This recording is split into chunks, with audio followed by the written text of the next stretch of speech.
తారను కానీ వాళ్ళ అమ్మను కానీ నువ్వు అస్సలు క్షమించొద్దు, మాట్లాడొద్దు. సూర్యకు భువన్ మాటలు చెవికెక్కట్లేదు. నేను తారను చూశాను ఎన్నో ఏళ్లకు.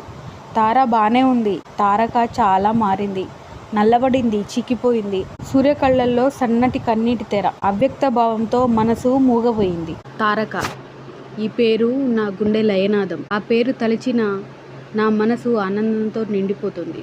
బాల్యంలో కష్టాల్లో నీడలా ఉండే తారక 11 ఏళ్ల వయసులో తల్లిదండ్రులను పోగొట్టుకొని మామయ్య చేయి పట్టుకుని ఈ ఇంట్లో అడుగుపెట్టాను. అప్పుడు తారకకు 5 ఏళ్లుంటాయి.